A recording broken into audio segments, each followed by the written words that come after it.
What if I told you there was a secret about your town? If you're American, or even Canadian, this is absolutely 99% of the time the case.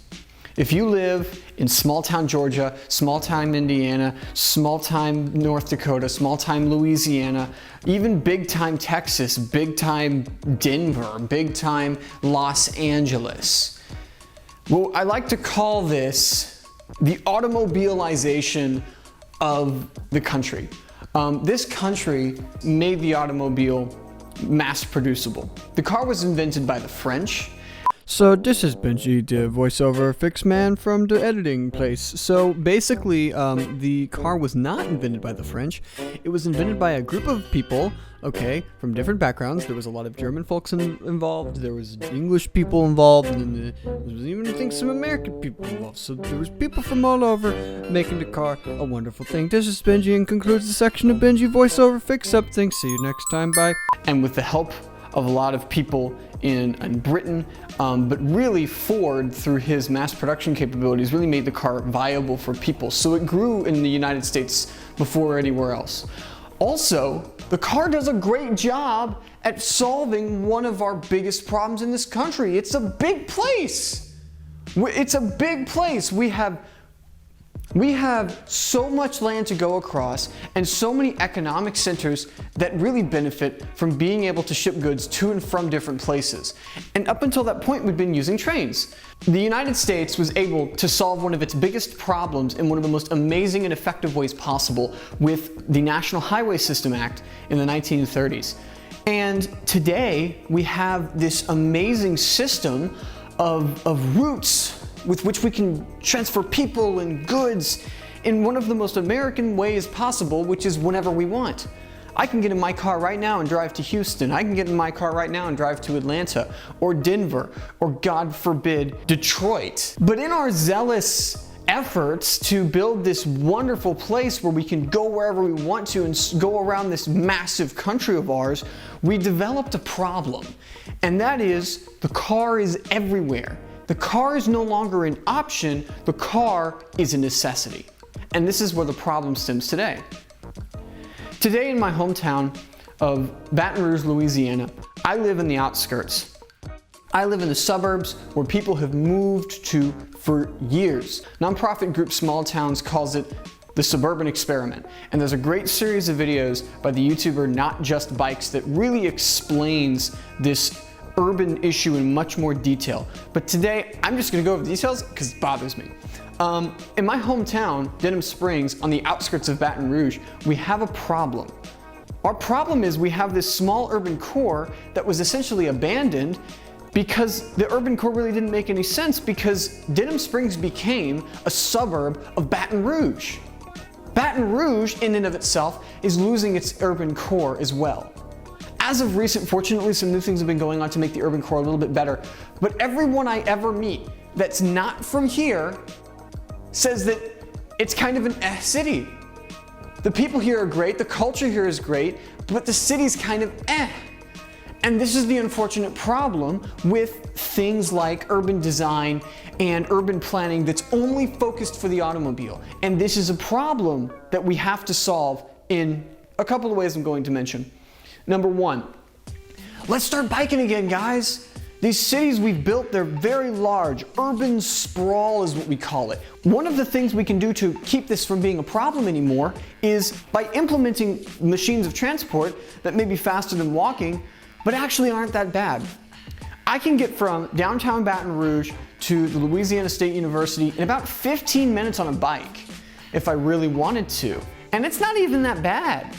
And I can get there in 20 minutes, casually and slowly on a bike, which to me is the same as my commute. I commute 30 kilometers one way to school. It puts greenhouse gases into the atmosphere, it's terrible for the planet, and it adds an entire car to the urban landscape, whereas on the other side of things, little old me can just, have a bike. A bike's not that big. In fact, a bike is so small, that's the size of my bike. And this is a bike from the 1960s. These things are not built that badly. It happened to be here right off camera, so I can show it. These aren't that big. Whereas by comparison, cars are so big, not even Jason Wynn has the capability of picking one up. And that's crazy to me. The fact we go in these machines that are so awesome and can carry us so fast, and they're amazing for what we do. We've constructed our cities to be dependent on the car. Solution number 2, mixed zoning is an amazing idea that we've already been doing before the car was introduced into our country. This is the case in most European cities and many Japanese cities, which were really built around the same time as the US, but they had different geography problems. And it involves vertically building residences over shops. In fact, this is one of the coolest things about mixed zoning, is the buildings can change purpose.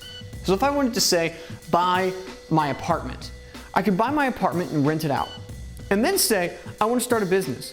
If there is an empty space 4 blocks down, and the previous renter could have been anywhere from another businessman to someone with an apartment to really anything in between, I could use that space to start my contracting business or my film business or my space company or whatever I wanted to start.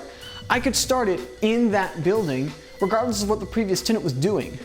Also, these places are much more compact, and because of their compactness and their versatility, they're much cheaper to maintain.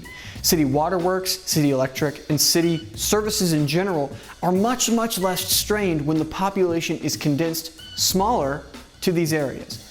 Now, fear you not, these places aren't these crazy high-rise buildings like we see in New York City. These places are like Copenhagen or Amsterdam, where you really only see 3 to 5 stories worth of buildings. And this is the most exciting part about this. Here's the thing. Once you build these wonderful places, it allows for much more interesting ways to design cities with all this extra money and extra ability for the government to make a more equitable city and manage with better waterworks, better public services, better transport, etc. because people are biking, walking, and are in smaller areas. They use in Europe the 500-meter rule, which means if you're within 500 meters of your markets, your work, and your school, you can walk to all of those places. In cities that are built like this, such as Amsterdam, Paris, Bordeaux, or Copenhagen, the streets are designed more like rooms and are designed with people in mind. And what this results in is a much more beautiful city for people to live in. You ever wondered why you love going to seaside Florida, or you love going to Europe, or you've always wanted to see Rome, or any of these beautiful places like those beautiful white Greek villages, Greek islands, and places like that? It's because these cities are built so well. That's one of the reasons that Americans love going to these places, and yet they don't want to change where they live to be like that. So I'm just offering in this video kind of just some excitement and some vision and some ideas. I've left some links in the description down below of some really awesome things you can go watch just to see why did we get to the place that we are now, where can we go from here, how can we implement these strategies, and why is this actually economically viable? Is it actually the best thing to do, or is what we're doing better?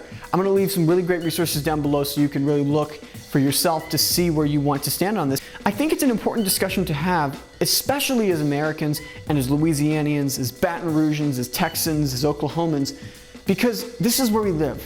This is a place that is younger. It's not been around for as long, and of course we're going to make mistakes along the way. And I feel like this is one of those times in history where we're being asked to really look at how the way things are and how for the future we can change them to be better. Thank you guys so much for watching this video. I'd love to hear your thoughts on this. Do you think this is a good idea? Do you think this is the way we should go? Or do you have some other ideas that maybe I'm missing something? And I'd love to hear all of your ideas and comments down below. Thank you guys so much for watching. My name is Benjamin Yunus. I'll catch you in the next one.